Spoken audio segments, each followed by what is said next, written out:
اب ان لوگوں کے کمزور شبہات کی طرف آئیے کہ جو اس سلسلے میں کمزور شبہات پیش کرتے ہیں.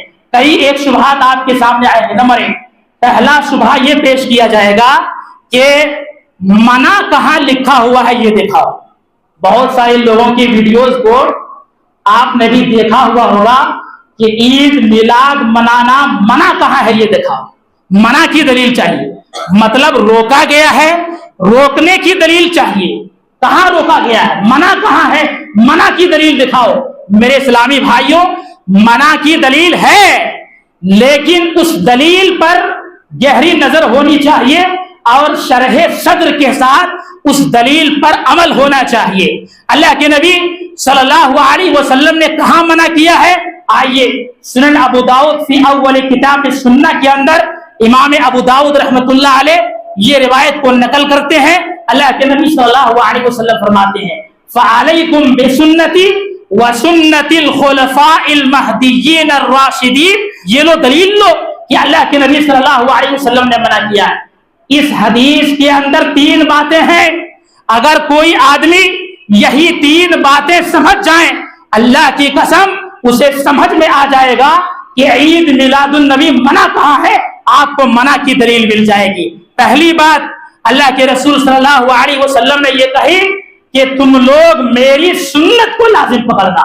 اللہ کے رسول صلی اللہ علیہ وسلم نے اپنی سنت لازم پکڑنے کے لیے کہا ہے. نبی کی سنت کیا ہے؟ نبی صلی اللہ علیہ وسلم نے جو کہا اس کا کرنا سنت ہے. اللہ کے رسول صلی اللہ علیہ وسلم نے جو کیا اس کا کرنا سنت ہے. اور نبی کی موجودگی میں صحابی نے کوئی عمل کیا, آپ خاموش رہے, وہ بھی دین کے اندر حجت ہے جس کو تقریر کہتے ہیں. تو قول رسول, فعل رسول اور تقریر یہ سنت ہے. اللہ کے رسول صلی اللہ علیہ وسلم نے اس کو لازم پکڑنے کے لیے کہا ہے کہ میری سنت کو لازم پکڑو.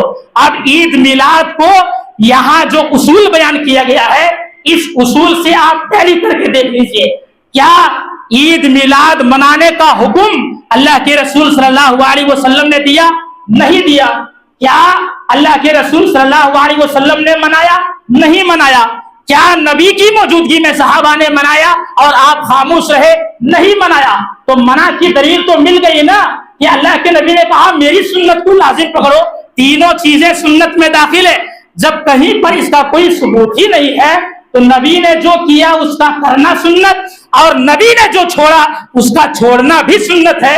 امام شافعی رحمۃ اللہ علیہ سنت کی ایک قسم سنت ترکیہ یعنی اللہ کے نبی نے جو چھوڑا اس کا چھوڑنا بھی سنت ہے, یہ بھی آپ نے بیان کیا ہے. اچھا, دوسری بات اس حدیث کے اندر جو بیان کی گئی ہے کہ خلفائے راشدین ہدایت یافتہ خلفائے راشدین کی سنت کو لازم پکڑ لو.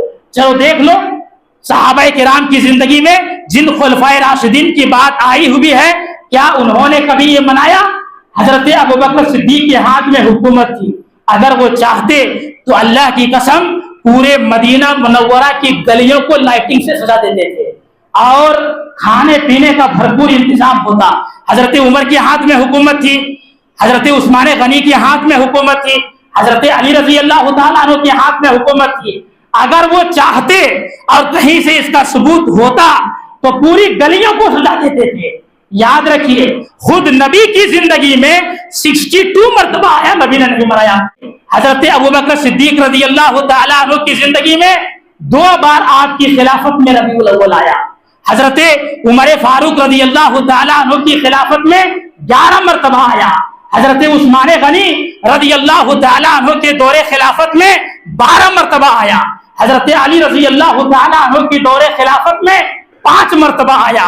حضرت امیر معاویہ رضی اللہ تعالیٰ عنہ کے دور خلافت میں 20 مرتبہ آیا.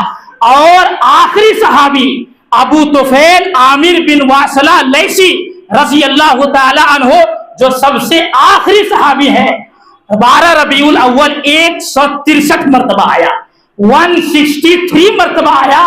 لیکن کہیں پر بھی آپ کو ملانے کا کوئی ثبوت نہیں ہوگا. نبی کی زندگی سے لے کر کے چاروں خلفائے راشدین کا زمانہ لے لیجئے, آخری صحابی تک لے لیجئے, 163 مرتبہ.